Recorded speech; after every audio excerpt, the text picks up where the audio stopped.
et je préviens maa ngi avertir sénégalais yi que maa ngi nii di soog a jot journaux yi donc je découvre ça en même temps que vous toj dama fi wax je suis désolée. donc ñu dooree revue de la presse bi par journal Walf Quotidien mi nga xamante ne ci xëtam mu ngi daal di dellu si ci li nga xamante ne moom moo ñeel affaire Guy Marius Sagna ak ki lay di Adama Gaye di journaliste bi nga xamante ne moom la ñu tegoon loxo ayu bés bi ñu weesu ñuy xamle nag cacophonie dafa am ci biir ci wàllum justice maanaam coow ak pëccëxoo daf cee am ndaxte bu ñuy awee gauche ñi le dañoo aw droite ba tey ci lu ñeel coow boobule ñu daal di ñëw également ci marché yi nga xamante ne moom moo ñee pont ak autopont yi nga xamante ne moom la ñu daal di jox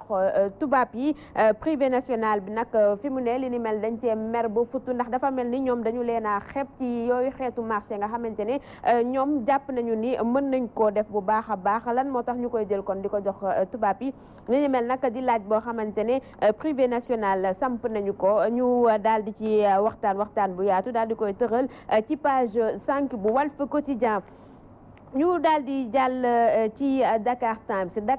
daal di ñëw ci keneen koo xamante ni moom itam dafa mel ni ci jamono ji dafa mer ba futu mu di président Macky Sall li wundu li ni mel nag moo di fonctionnement administration bu Sénégal moom mi le nag di daal di am ay interdiction yoo xamante ne jox na leen ko ñoom ñi le bokk na ci wàllum politique ñoom fonctionnaire yooyu le waaye itam président Macky Sall mer ba futu jëmale ko ci koppar gu takkoo takku gi nga xamante ne administration dañu koy dépenser bokk na ci jëndum oto bokk na ci également ci wàllum téléphone li ni mel nag mu mel ni moom jël na dogal ni fi mu ne day daal di dakk mu daal di dellu si sax ci chiffre yi nga xamante ne moom moo ñeel magistère am waxul sax yi nga xamante ne moom moo jiitu waaye ci magistère am c'est-à-dire de 2012 à 2019 mu daal di ñëw ci chiffre yu mag a mag yi nga xamante ne administration am dépensé nañu ko Vox Populi itam daal di ci ñëwaat maanaam koppar gu takkoo takku gi nga xamante ne administration moom lay coûter Sénégal ñu daal di sax joxe chiffre bi mu di 307 milliards maanaam ñetti téeméer ak juróom-ñaari milliards yoo xamante ne administration bi daal di nañu koy jël daal di koy dépenser ci njëndum oto ci diirum juróom-ñaari at képp maanaam 7 ans ak itam lu tolloog fukk ak juróom-ñaari milliards maanaam 17 milliards yoo xamante ne ci facture téléphone moom la ñu koy dépenser par at tenez-vous bien donc par at 17 milliards la administration bu président Macky Sall di dépenser moom nag muy xamle ni li ni mel du dëgg du yoon ndaxte administration nekku fi pour di dépenser waaye dafay nekk pour di dimbali askan wi ak itam fonctionnement nguur ci anam bi nga xamante ne moom moo war. Libération également daal di jël nataalu njiital réew mi daal di koy taf ci xëtam muy président Macky Sall ñuy xamle ni fi mu ne daal dafa tàmbalee toj rajax maanaam le président Macky Sall kastu bokk na li tax ñu wax ko moo di coowal administration bi nga xamante ne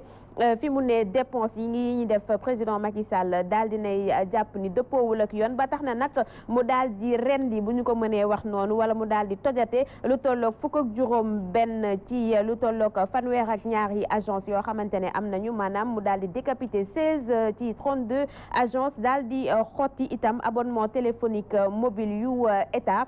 muy rek mesures yi nga xamante ne daal dina koy jël par rapport à dépenses yi nga xamante ne ñoom la ñuy moom la administration di def je l'ai dit tantôt 17 milliards yoo xamante ne suñu administration def ñu koy coûter par an Alioune Sow ce qui est scandaleux hein. Bah oui. C'est scandaleux. Non, vous direz que vaut mieux tard que jamais hein. Mais bon. Pourquoi maintenant mais bon vaut mieux tard que jamais c'est vrai. vaut mieux tard que jamais quoi ay ministre Abdou Karim Sall yi nga xam ne pour dégg nga maam def benn xaw ma nu ñu koy waxatee. journée de l'arbre moom dañ ko indil benn basang pour mu teg ci ay dàllam ndax mu bañ a tilim ndax mu mën a def le geste là ce geste hypocrite bi nga xam ne moom la gars yi di def pour soi-disant ñoom ñoo def première plante bi nga xam ne ñoom ñoo ko planté non c'est n'importe quoi c'est encore une fois bon évidemment hein, il y en a qui seraient jamais contents mais je crois que c'est un pays d'hypocrites Fatouche c'est un pays donc qui justement nous avons dans leur majorité une population qui est infestée et même même qui est justement enfermé dans le mensonge. Et puis préciser également que chaque weer bu dee ay ministres am dañuy jot 500 000 francs. C'est extraordinaire. De crédit ci seen téléphone. Je pense que ñiy fayeeku 500 000 ci Sénégal. waaw léegi bu ma la waxee loolu ba pare bu ma la waxee l'ouvrier là gi nga xam ne keroog ki may laaj bët ki dem muy gas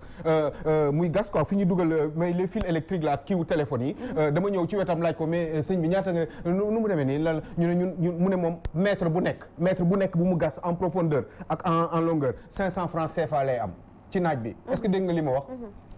moment bi di kii di gagner 500 000 francs di ko am pour son téléphone portable le confort de son téléphone dans son climatiseur justement dans sa voiture berline et bien moment boobu am na un ouvrier sénégalais boo xam ne moom man maa ko laaj yaa ngi dégg gémmiñam sama nopp mu ne ma moom ma ne ko ñaata ngay gagner par jour mu ne ma maximum 2500 francs CFA parce que liggéey bi dafa metti ndax gas bi il faut que ngay gas 500 francs ngay am par mètre et en profondeur. Mais que la majorité sénégalais ils ne gagnent pas 500 000 francs ci at bi. mais c'est hallucinant. Et même ci oto yi muy wax ci milliards yi ñu dépensé pour jënd ay oto essence bi ñëwagul carburant ak entretien bi et cetera donc. Khady damay wax gouverner dafa yomb gouverner moo gën a yomb diriger une entreprise parce que entreprise yaa ngi jéem a fexe toujours nan ngay jouer sur la carte de la concurrence mais gouverner dañ la ne budget baa ngi ne sangam séddale ko yow yaay seet nan ngay def nu la ci neexee donc c'est pas diable en réalité dañu ko bëgg a yóbbul niveau boo xam ne nekku fa il suffit juste de faire une bonne répartition et lii mooy wane ñun comment on vit je vous dis xam nga aussi c'est pas évident Khady parce que nit ñi il faut ñuy dégg aussi li ñuy wax dëkk bi bu ñu nee ñii ay sàcc lañu mooy yii ngay gis ne 500 000 francs CFA pour benn coup du ministre yi kese les DG aussi dañu am seen ligne téléphonique boo xam ne 500 000 francs la par jour mais carburant bi nag Khady da nga ko fàtte mais oto bi nga xam ne ñoom la ñu yor entretien oto bi ñi lépp c'est gratuit mais pendant ce temps là il est où le Sénégalais lambda bi nga xam ne moom bu jëndee potu café boobu muy jënd noonu bu ko jëndee ko 1000 francs xamal ni 300 francs yi jox na ko l'État du Sénégal parce que ay impôts la ay taxes yoo xam ne daf ko war a fay alors est-ce que c'est normal bu duggee ci bus bi mu jënd ticket à 200 francs xamal ni 30 francs yi ci état du Sénégal lay dem alors yooyu yëpp bu fekkee ni da nga ko gis nga ne ñii ñoom mais comment un ministre sénégalais peut avoir le même confort qu'un ministre français France nga nekk ministre français yow sa confort yow Sénégal yow li ngay am yow ministre français bi du ko am en France boo demee am une déclaration nga dem benn béréb nii léegi nga nekk ministre de la République nga dem benn dëkk ñu may la loo xam ne dafa dépasser 100 euros par exemple nii lu dépassé 100 euros da nga koy déclarer nga delloo ko nguur gi parce que moomuloo ko ndax ci sa fonction lañ la ko joxee tey nii nga dem ñu may la benn mbir boo xam ne benn objet boo xam ne valeur u 10 000 euros la par exemple yow da nga koy delloo parce que dépassé na 100 euros kenn du ministre de la République du jël cadeau fii lu leen neex la ñuy def c'est un pays je pense que ni Macky Sall li nga wax ni mais c'est extraordinaire maa ngi wax ni mais je ne suis pas content 307 milliards entre 2012 ak 2019 juróom-ñaari at Théodore Simedo nga xam ne 300 mais est-ce que xam ngeen 307 milliards ku ko jël lan nga ci mën a def ci éducation ak ci mbay mais gis nga ñi ngeen di gis nii ci àll bi nii baykat yi ku leen joxoon ku nekk benn tracteur mais kenn waxatu ko. mais contradiction dafa am Aliou xam nga fan la amee contradiction benn yow nga ñëw ministre de la République yow nga ne yow tu es ministre de l'environnement donc tu dois être en contact avec la nature et tu refuses tu dois être en contact avec la nature nga refuser sol loo xam ne dafa adapté avec la nature donc il y a contradiction. mais boo demee ba di teg ay napp. pour kii say dàll mais dina ko am kon cela veut dire que yow gëmoo vision gëmoo sax baykat yi fay kii. mais ma ne la ñi nekk ci au sommet mais loolu yamul benn affaire boo xam ne dafa am par rapport aux 307 milliards. Il y a une chose grave. Aujourd'hui les étudiants qui sont dans la rue ñu dàq leen ci école yi ça c'est une honte. kooku dafa ñaaw xale yi yooyu yéen taxaw carrément ne amul problème vous avez pris tous les garde-fous wax def ngeen ko. pour mën a que xale yi bañ a jàng dans de bonnes conditions. L'année dernière QDPS bi alerté nañu woon nee nañ carrément ne état bi jël ay matuwaay ñu jotoon leen kii avancé leen 5 milliards ñu dem ba tey amal leen presque 18 milliards. Au même moment. ñu jël gaspiller 307 milliards. Et puis 18 milliards bi ñu leen yoreel ñoom 17 milliards la ñuy fay pour téléphone bi par an. waaw donc waaw léegi kon léegi ñu bëgg ñëw ne tey on veut rationaliser les dépenses si on rationalise les dépenses ñoom ministre nañu mën a def sacrifice dañ ne patriotisme ardent fii lañ war a mën a defee sacrifice ñoom ñëpp ñu ne ñoom dañuy nangu ñu sacrifier ku si nekk sa salaire benn 1 million ñu teg ko à côté ñu téye loolu ñu contribuer pour que xale yi jàng man foofu laa mënoon gëmee tey dañu war a sacrifier par rapport au PSE ñoom ñëpp ñu nangu wàññi seen salaire ñu jël xale yi nga xam ne ñu ngi taxawaalu seen jàng ñu fay ko parce que tey dañ ne université mënul absorber yëpp ñoom ñu jël engagement parce que état bu mu fàtte ñoom ak ñoo wax le droit à l'éducation te donc fu mu toll ni ñu ngi violer les dispositions constitutionnelles et les conventions internationales par rapport à l'UNESCO tey xale yi bu ñu taxawaale ba ñu dem di taal ay pneus ça c'est une honte je crois qu'aujourd'hui qu'il est grand temps qu'on prenne des mesures idoines par rapport au système éducatif ñu jël ci ay mesures d'accord. Bon, mais c'est clair, hein, je rejoins totalement, sauf que bii benn domaine d'intervention la rek il y en a d'autres encore qui sont là boo demee ci service de santé bi mais pendant que le ministre de la République là moom mi mu ne Abdou Karim Sall mu ne moom moom il faut ñu tegal ko basang quoi basang pour mu teg ay dàllam ci kawam pour mu mën a planter son arbre quoi sa plante c'est une honte di ko xool nii rek dafa ruslu xam nga Khady un esclavagiste c'est pas le blanc là c'est terminé loolu histoire boobu ay esclavage machin colonisation yooyu moo fi jeex vous êtes indépendant depuis 59 ans et c'est vous qui pillez votre pays yéen ñii yaa leen di véritable esclavagiste parce que ñi la sax ay tubaab lañu ay dañu xeeb et cetera au départ bi ñu ñëw di coloniser dëkk bi ak yu demee noonu waaye yéen seen i naataangoo seen i nit seen i dëkkandoo seen i xeet ngeen jàpp di leen massacrer comme ça à ce point là di récupérer 500 000 francs de téléphone pendant ce temps là xale bi ma jot fii barki dem muy gas moom nee na téeméer lay gagné téeméeri dërëm téeméer laa wax dama ne téeméer lay gagné téeméer par mètre il faut mu gas téeméer mu naaj mu tàng mu taw mu ngelaw lépp téeméer lay gagné par mètre bu defee 3 mètres 1500 lay gagné donc moom mi ngi dépendre ci dooleem amul poussière amul sécurité sociale amul couverture médicale amul dara bu paree day dem naan meew lekk jeex na le lendemain mu dem butiwaat xam nga du dëgg du yoon ce pays là gis nga Macky Sall yow li ngay wax ni yëpp nii gis nga c'est pas la peine d'en parler et d'en faire autant lii nii xoolal Abdoulaye Wade waxoon na ko man lii restriction budgétaire bi lii man mus naa ci wax ci benn télé il y a 6-7 ans avant Macky Sall di ñëw ci nguur gi waxoon naa ci Fabrice Nguema yaa ngi may déglu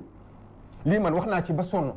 xoolal 7 ans après ñu ciy waxaat mais pourquoi on est en retard à ce point là mais yéen nan ngeen bëgg yéen kenn du ñu xeeb mais yéen yaa leen gën a soxor yéen yaa leen bon yéen ñii jiite dëkk bi nii yaa leen bon maa ngi lay wax ni Macky Sall pour mu dem Japon ba passé il lui a fallu 500 millions de francs CFA benn aller retour pour mu dem foo xam ne kenn invité wu ko fa dafa dem mu am na droit parce que président de la République mais officiellement kenn invité ko bu mu demee ñetti fan yi mu fa def noonu ça lui a coûté 500 millions de francs CFA ku weddi ñëwal nga wax ak man fii ci table ji ba xam combien ça coûte taxe d'aéroport frais yi per diem yi hôtel bi et cetera avion bi kérosène bi et cetera charge yooyu yëpp ça coûte 500 millions benn aller-retour pour 3 jours de France yi 250 millions minimum Macky Sall pour 48 heures yooyu yëpp mais pourquoi du ñu def ay restrictions à ce niveau là mais nan nga mën a jël j'ai beaucoup de mal parce que téeméeri junni téléphone toog sa ginnaaw yow sa oto ci sa biir ci sa climatiseur. te 18 milliards lañu waroon jox école xale yi. ñu ne ñoo waroon fayal école mais lu gën a grave de formation professionnelle privée ba xale yi di wàcc di taal ay pneu. Enfin c'est bien comme ni ñu ko waxee ci ndorteel bi vaut mieux tard que jamais c'est bien que mu conscient que li ñuy dépenser c'est trop mais balaa moo rëkk ndigu kenn est-ce qu'il devrait pas lui-même mu commencer joxe exemple bi c'est-à-dire mu commencer par wàññi ay dépenses personnelles commencer par wàññi li nga xamante ne moom ci boppam moom la ñuy coûter parce que salaire am également c'est une fortune. Mais moi je vous dis que Macky Sall gagne 40 millions de francs par jour donc c'est commence par wàññi loolu mais Emmanuel Macron président France presque 70 millions de personnes. France, budget 100 fois plus important que le budget du Sénégal. Emmanuel Macron gagne moins de 25 000 €. Emmanuel Macron, 13 millions de francs CFA les gagner par mois. Macky Sall, 40 millions les gagner par jour. Macky Sall, il n'est pas responsable devant le Parlement. Mais Macky Sall, pourtant, détient des fonds politiques. En France, c'est pas le président de la République qui... Il y a même des groupes constitutionnels ici. C'est le Premier ministre qui détient qui conduit la politique du gouvernement, qui détermine et conduit la politique du gouvernement. Mais en même temps, c'est le Premier ministre qui détient les fonds politiques. Mais président, il détermine la politique de la nation. Maintenant, Boun Abdallah Dionne il la conduit maintenant en même temps, il la détermine et il la conduit. Mais en même temps, au même moment, il n'est pas responsable devant le Parlement. Donc, si vous avez dit que après, vous avez dit que la constitution est bonne, la constitution est bonne. Mais loolu lan la mën a nekk 20 articles yoo xam ne constitution président de la république mooy décrété mooy machin bu ko neexee léegi yow nii ëllëg yow nga am ay milliards yow nga defee loolu dëgg la kenn mënu ko contrôler kenn mënu ko def il suffit juste que volonté bi moom ce prince là Macky Sall mu décider ko je parle de son nom parce que moom moo fi nekk président de la République Abdoulaye Wade vous rigolez pas Abdoulaye Wade a fait la même chose mais Abdou Diouf a fait la même chose. Senghor a fait la même chose. Facture ak dépense côté administration ak ministre je pense que normalement amuma ci preuve mais je pense que normalement magistère u Abdoulaye Wade ça devait être pire. mais pire que tout. la ni mais xoolal oto man il faut Sénégal yi xam loolu oto yi 2007 ba léegi 2012 ba tey 7 ans Macky Sall ak waa këram ak nguuru Sénégal bi 307 milliards la ñu dépensé ay oto est-ce que yaa ngeen may xalaat waa Fouta. est-ce que yaa ngi xalaat baykat yi tracteurs yi ñu mënoon am liggéey intrants yi yokk intrants yi développer l'agriculture ñu am autosuffisance bii moom autosuffisance bu leer la c'est une question de choix mais ñu nekk ci nguur il faut qu'ils sachent faire des sacrifices il faut que ñu bàyyi climatiseurs yi il faut que ñu bàyyi gyrophares yi Macky Sall boo doon dem fii léegi nii jam ñaajo xam nga ñaata lay dépenser ci ay oto yu koy topp nii dina am lu tuuti 20 oto yu ko topp pour mu dem fii ak jam ñaajo def benn conférence dans la journée en France da ngay gis président bi day romb kenn du ko faale benn moto à peine nga gis benn ci kanam benn ci ginnaaw gis naa ko sama bët plusieurs fois parce que sama lycée côté boobu la nekkoon. mais yow yaa koy fay yow Fatou bi yow sénégalais lambda yow sénégalais lambda yow il faut nga fay mburu boobu parce que yow tekki woo dara man tekki wu ma dara keneen tekkiwul dara ñoom ñoo tekki dara parce que ñoom ñooy taxaw ci ay mbassam pour planter benn arbre parce que bëgguñu seen daal yi tilim. c'est une honte dans ce pays. lu gën a doy waar. au même moment si li ngay wax noonu moment bi ñuy jël di favoriser maanaam la caisse noire. nga toog. les commissaires de police ñu ne dañuy kii sécurité nga demoon ci yenn commissariat yi. ay temps gars yi amuñu ay oto ñu ne dañoo bëgg xeex insécurité ñooñu war a am ay oto pour def seen opération de sécurisation amuñu oto wala amuñu essence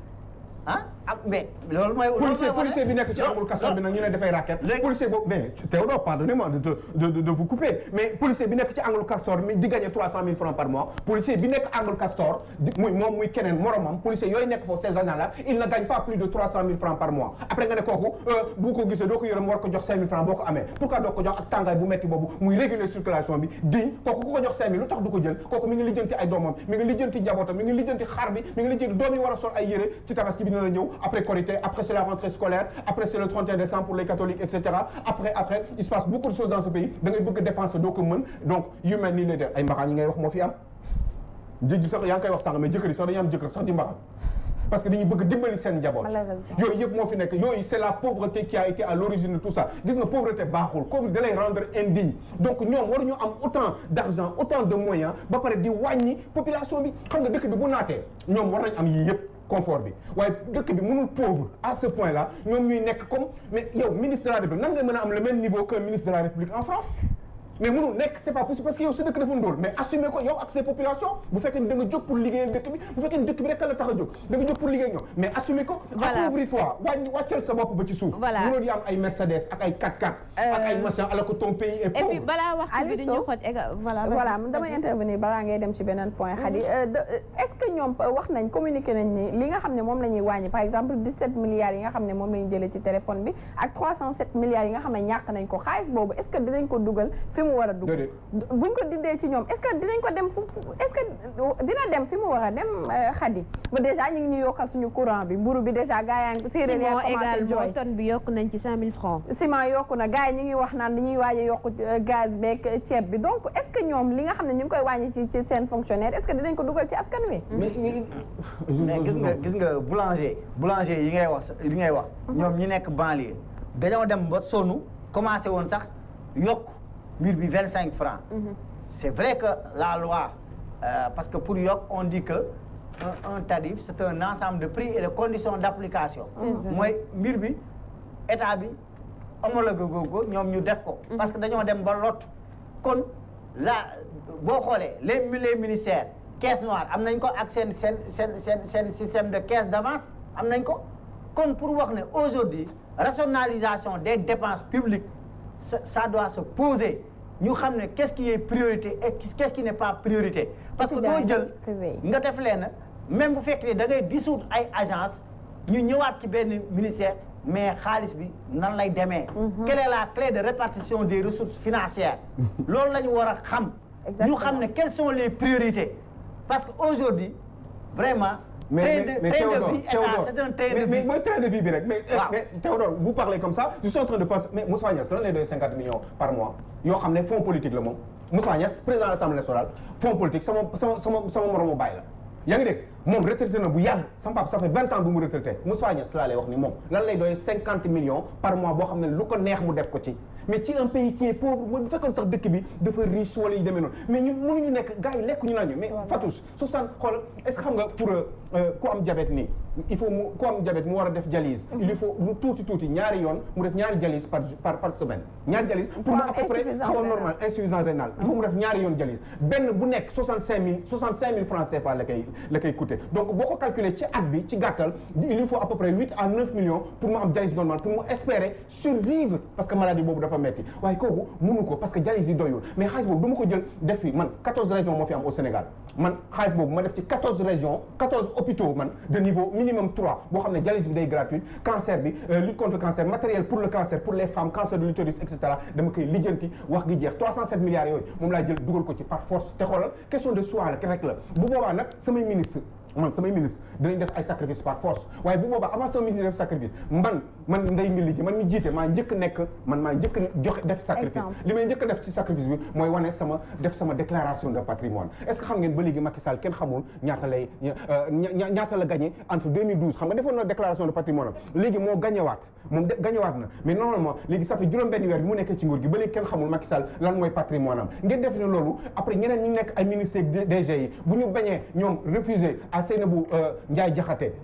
bi nekk OFNAC pour présenter seen déclaration de patrimoine mais c'est normal aussi parce que ki jiite defu ko donc ñoom aussi bu ñu xawee dëgër tuuti wala am fu ñu jàppante ñoom ci ay kii rek alors dafa fàtte doomam bi nga xam ne oto yi rafet yëpp moo koy dawal ci beneen poñ bi nga xamante ne il s'agit moom la Walf Quotidien sax daal di gën a fësal ci xëtam moo di Serigne Bassirou Gueye mi nga xamante ne am na communiqué boo xam ne génne na ko pour leeral un peu par rapport à li tax ñu teg loxo Guy Marius Sagna ak Adama Gueye mais mu mel ni cacophonie dafa am parce que ci communiqué bi selon yenn avocats yi nga xamante ne àddu nañ ci Walf Quotidien dafa jaxase article yi. bah oui xam nga mooy yooyu rek xam nga dama leen fi mosoon wax ni bu république bi jaaroon yoon dëgg. du Serigne Bassirou Gueye mooy nekk procureur. parce que am na ñu ko gën a yàgg fii. bu dul woon mbirum politique dañuy waxante dëgg te yàlla tax. xaj am na te magistrat yaa ngeen may dégg yow Téliko yow yaa ngi may dégg yow. UMS. ak seen i njooñ ñi nga jiite xam nañu man lii may wax dëgg la bu fekkoon ni dëgg kese rek moo ñu tax a jóg ak liggéeyal Sénégal du Bassirou Gueye c'est pas ça ne relève pas forcément de son incompétence parce que du foofu mooy mbir mi parce que am na ay compétences mais am na ñu ko gën a xarañ fuuf ëpp ko expérience fuuf gën ko yàgg am na ñoo xam ne sax ñu ngi ci biir jàngal nañ ko moom waaw kon ana lu tax ñu war a jël Bassirou Gueye def ko procureur de la République c'était la même chose ak ñoom Ousmane Camara ku ñëw rek nguur gu ñëw rek da ngay am sa procureur bopp pour mu lay defal yenn liggéey la sale besogne. Et finalement on se demande sur quelle base ci lan la ñuy plus basé wu pour choisir suñu ay procureur. mais extrêmement discrétionnaire. président di ko lim loo xanaa ci prérogative présidentielle yi lu ko neex lay def ku mu neex lay choisir ku mu ne ministre de la mais rien que le garde des Sceaux le président il fait ce qu'il veut am na ay dëkk yoo xam ne garde des Sceaux bi dañ koy xoolaat commission Sénat Assemblée nationale regroupée comme aux États-Unis ñoom ñooy waxtaan xool valider ko wala ñu bañ ko valider xadi yow dama lay nommer man président de la République dama lay nommer léegi ministre de la justice yow wala beneen ministère balaa ñu ko yow man ñu mën ko valider il faut que mu jaar Assemblée nationale ñu xool nit ki fu mu jógee son parcours et cetera quels sont les avantages ministère bi fan la toll ci niveau de organisation ak fonctionnement la fan la ko bëgg a yóbbu et cetera est-ce que intérêt dëkk bi la est-ce que poser valider ko wala ñu invalider ko yow nga doog a ñëw waaye fii président da ngay yeewu suba teel léegi xadi ko la bu ma neexee yow suba nga nekk ministre de la mais est-ce que faute bi moom kese la parce que man je me demande bu fekkee moom dafa def communiqué normalement am na chaîne bu mu war a jàll. mais xadi Guy Marius Sagna ngeen di wax moom terroriste la. franchement mais loolu xel war na non on ne dit pas que terroriste la mais bu ñu sukkandikoo ci li tax ñu nekk moom la ñu ko teg loxo fausse alerte la quand même délit ou fausse alerte moom la ñu ko tegee loxo c'est différent de apologie terrorisme wala autre chose. Le débat est déjà faussé à la base puisque ñoom ñu ngi koy wax souvent day am parfois ñu ne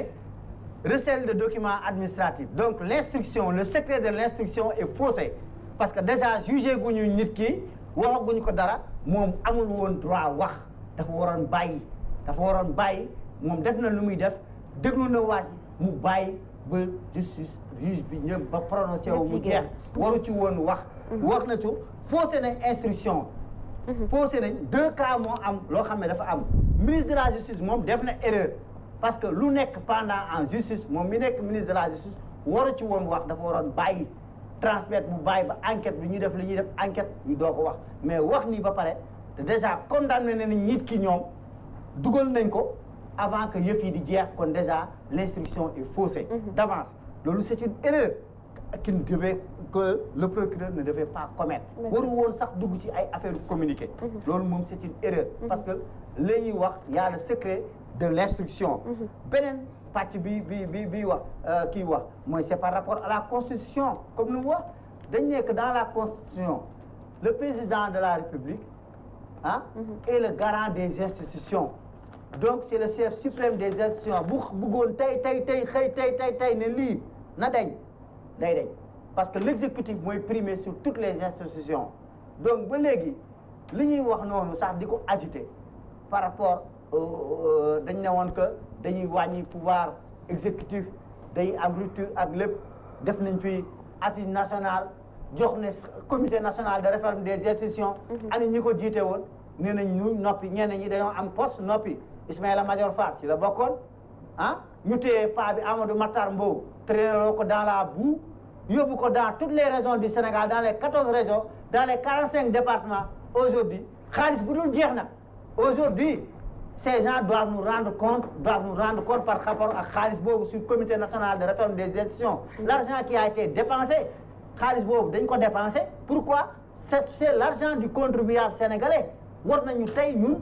wax ñu xaalis boobu kon lu mu doon jëriñ ñu la ñu remboursé parce que dañ ko jël traîner loo dans la boue tey ani conclusion yi ca tiroir ba lañ ko sànni mbalit la dem mais c'est normal mais du loolu kese loolu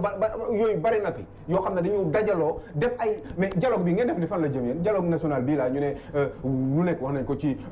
Famara Ibrahima Sagna machin et cetera un homme intègre oui tout ça c'est vrai mais dialogue bi du dem fenn dialogue bi amul benn sens ça va être la même chose que les assises nationales loolu man mii maa la ko garantir même assises nationales li fa xewoon noonu dépense l'argent qui a été dépensé ça va être la même chose parce que assises nationales nan lañ def ñoo fi rencontré ñoom à l'époque yow Moustapha Niasse ñoo dem chez les syndicats d'enseignants organisation paysanne amul fu ñu demul ñu ñëw tëju fii dans les hôtels ñoo porté woon combat bi société civile bi ñenn société civile bi léegi ñoom sont des politiciens encagoulés beneen société civile buñ demee ba xam ne xamatuñu fa ñu jëm ñoom dañoo arrière toog ñenn ñi moom ba ñu comme li may wax comme nekk nañ politicien encagoulé am nañ poste léegi nee nañ nuuj noppi voilà donc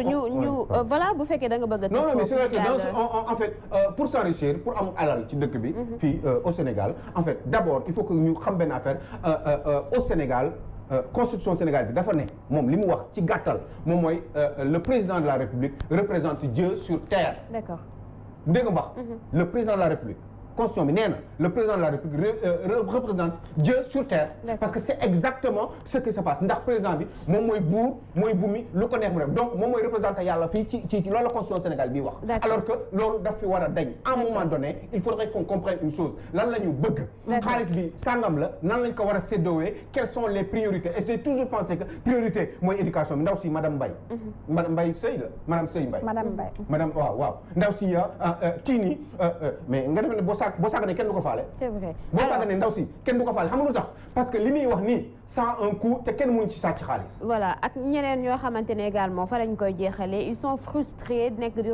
ruminer seen colère moo di secteur privé bu Sénégal par rapport à marché bi nga xamante ne dañ ko jox benn entreprise française mu ñeel 137 milliards yoo xamante ne dafa war a servir à ce que ñu defar benn douzaine ay pont ak autopont ñu mel ni que ñoom dañu leen beddi wala état bi nga xamante ne moom moo leen war a protéger fi mu ne moom moo leen wan ginnaaw. mais est-ce que xam nga lu tax en général lu tax ñuy def loolu c'est parce que commission yi am ci biir sàcc yi am ci biir laa lay wax ni yooyu ak tubaab yi nga ko mën a séqal parce que ñoom bu ñu paree dañuy dem seen yoon croiser les bras jàpp seen ñàmbur kenn xamu leen waaye bu fekkee ne au Sénégal la nga def ko ak ay nit commission yooyu non seulement wóoru la ndax dañ ci am yow li ñu ci bëgg par rapport aux commissions pour jox leen marché bi mais aussi après trace day am parce que yi ngeen di dil ëllëg waa ji mën na la koy xoole te on ne sait jamais mën na la topp un jour donc boo ko defee ki nekk bitim réew bu paree day dem yoonam xamul la xamoo ko et puis wax gi jeex loolu kese la mais Khady oh j'ai très mal vous savez pourquoi c'est parce que ndeysaan c'est pour man nit mënul bonee nii pour man nit mënul soxoree nii quoi pour man nit mënul sànke nii ces populations je pense toujours ça me revient ces gens qui font la dialyse dafa métti man gis naa di bërki dem koo xam ne benn kilifa la li mu yoroon yëpp ci wecce temps dugal na ko ci dialyse u magam kilifa gu mag la fii di yëngu ci làmb ji jigéen alal lu mu yoroon yëpp daf ko dugal ci mag ji ba mag ji laaxootu ba mag ji laaxu c'était très difficile lépp lu mu yor dugal na ko parce que 65 000 francs par dialyse il lui fallait au moins 3 dialyses par semaine waaw léegi loolu mën nañ ko mën a nangu ba pare Macky Sall buy dem Diamniadio xam nga c'est simple man pour man du affaire dëmm affaire nit kese la nit njaay liggéey bi def jaarale xaalis bi fi nga ko jaarale xool priorité yi par rapport ak lu ñu amul amuñu ko ba ñuy am waaye li ñu jot a am nañ ko dugal fi ñu ko war a dugal nañu faj ñi nga xam ne ñi nga xam ne dañu feebar xale yi war a jàng nañ leen di xoolal éducation bi xale yi nga xam ne dañu war a dem dans les instituts privés nga xam ne gouvernement moo leen yónni foofu parce que université bi dafa fees waaw ñooñu lan la ñuy def xaalis bu mais dem Diamniadio mais vous n'avez Macky Sall soxlawuloo 30 oto fanweeri oto pour dem fii ak Diamniadio topp la délégation bi perjom yi alkaati yi et cetera Aliou Sall par exemple Aliou Sall man keroog bërki dem maa ngi gis alkaati taxaw ci buntu këram mais Aliou Sall lu muy doy alkaati Sénégal alkaati boobu amul beneen liggéey bu mu war a def alkaati un policier mooy garder Aliou Sall ministre de la République la j'espère que yeneen directeurs généraux yi ak yeneen maires yi am nañ alkaati ñu ngi leen di garder parce que Aliou Sall alkaati moo koy garder alkaati bi nga xam ne man mii maa koy fay man Aliou Sow ak yow Khady Colonel Guèye à un moment donné il faut s'arrêter lii yëpp ci ay restrictions la parce que alkaati boobu am na beneen liggéey boo xam ne war na ko gën a après c'est pas pour bon ça n'excuse pas ça n'explique pas le fait que alkaati nekk fa mais quand même peut-être il se dit que sa vie est en danger par rapport au fait que plein de gens réclament ma vie n'est pas en danger 400 000 quand même mais avec tout ce que je dis là vous pensez que ma vie n'est pas en danger il y a personne qui te réclame ces 400 000 mais amul sécurité moom mais amul sécurité mais amul yeneen maire yoo xam ne am nañu problème mais Barthélémy Dias sont en sécurité mais Barthélémy Dias est-ce que les journalistes sont en sécurité mais pas du tout waaw donc alors est-ce que mais Barthélémy Dias oublier que dëkk bi quoi qu'on puisse dama lay jox kaw Barthélémy Dias admettons Barthélémy Dias ngeen gis ni ak sa fougue certainement sa générosité mais son amour pour ce pays ni muy politiquer mais vous pensez que sa vie n'est pas en danger exactement mais Aliou Sow toi-même ta vie est en danger que muy yow que muy man que muy keneen mais non mais man sama yoon nekk ci man sama non c'est pour t'expliquer en fait j'ai pris exemple sur toi sur moi sur keneen mais faut pas oublier quand même que dañu nekk ci dëkk boo xamante ne ñàkk yoon goo xamante ne y a des gens ils sont privilégiés tu n'es pas le petit frère du président de la République je suis pas sa fille donc avantage yi que les di am ñun on l'a pas malheureusement même si c'est pas normal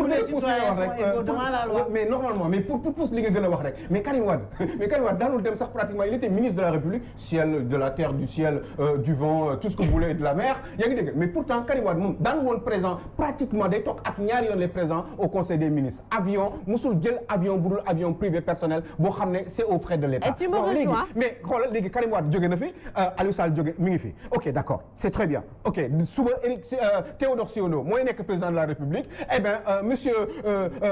Samba Simédo eh bien va vivre la même chose et c'est ça qui ne change pas et pourtant xoolal mais est-ce que xam nga restriction budgétaire yi Macky Sall di wax nii mais Abdoulaye Wade def na ko man wax naa ci benn télé de la place ak un journaliste émérite donc pourtant loolu def na juróom-ñetti at ba léegi kenn waxatu ci 2011 laa ko wax waaw léegi mais ngeen ñuy répéter tout le temps la même chose di ñu tuur lëndëm alors que liggéeyu leen administration li nga mais ñoom ministre pourquoi ñu am ay 500 000 pourquoi vous n'avez pas 50 000 ou 25 000 francs de téléphone par mois pour que yéen lan ngeen di wax ci 500 000 francs yéen te 500 000 yoo xam bu weer bi deewee boo leen utiliser wu téléphone sax ñu joxaat leen beneen 500 000 ngeen yaakaar ni amul dil ci suuf ngeen yaakaar ni marché yi gars yi di joxe ni ministres yi fan la ñuy jëlee seen kër yeeg yi demee noonu seen kër yu mag yeeg yu demee noonu seen salaire doyul du seen parce que c'est comme ça qu'ils s'enrichissent moo tax ministre bu si nekkagul nguur mais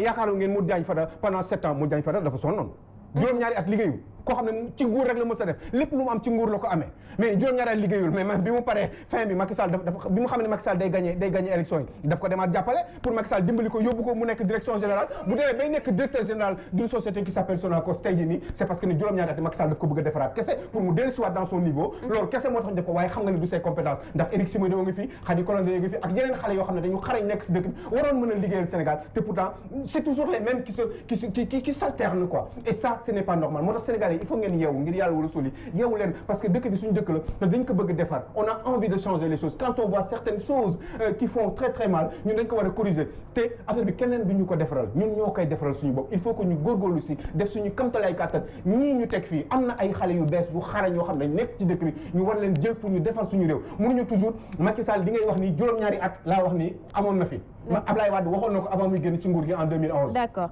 merci. Qu'est-ce qu'il faut faire? Beaucoup Aliou Sow. Ce pays va très mal. Il faut le changer. Il faut ngeen góorgóorlu ci il faut ngeen def seen kamtalaay kattan. Il faut ngeen bàyyi ñu leen di jox ay 10 000 francs ak yi demee noonu. Ce pays doit marcher il n'y a pas de miracle loolu liggéeyul mënoo koo am. te kenn liggéeyul ay tappalekat ñoo fi nekk ak ay kàcckat. Et c'est dommage. Merci Aliou Sow. Je vous en prie. Aujourd'hui tu vas pas te plaindre genre t'as pas eu assez de temps. Bah c'est-à-dire que non le temps il y en a jamais assez Khady de temps. Mais on fait ce qu'on peut avec les moyens du bord. Bu doon sama sago fii sax dootuñu waxati li ñuy wax ni parce que mbir mi dañ koy lijjanti mu jeex. waaye ñi fi nekk ñooy ay nit ñu bon nit ñu soxor. te ñooñu il faut que ñu jóge fi. ñu ngi koy jaajëfal bu baax a baax. yow nag waroon nga mën a sol ay patogas yow bi ngay dem di planter sa arbre bi yow moo gën ngay sol ay daal ñu lay tegal ay basang ndax doo buur te doo doomu buur buuri sax amatu fi loolu moo fi war a jeex. lalal basang nga torop waaw ana way bi nu mu tudd. lalal basang moom dañ ko lalal basang waaye bis dina jot. il est là voilà lalal nañ ko basang. waaw xam nga lii dafa ruslu quoi lii dafa ruslu lii jomm naa ko tey ban ba mu yóbboon ci case villageois yi en Casamance ma tëdd waxtaan ak ñoom foofu parce que loolu dafa neex parce que loolu mooy dund ça c'est la vraie vie ça ce n'est que du superficiel ñii lii taxul nga am 80 ans wala nga am 90 ans. moom yàgg nañ ko reprocher. dafa ñaaw. même sur ces réunions des cadres ay affaires yooyu il s'énerve vite à Pikine dans les réunions il s'énerve. pour tout pour rien il s'énerve. te booy seet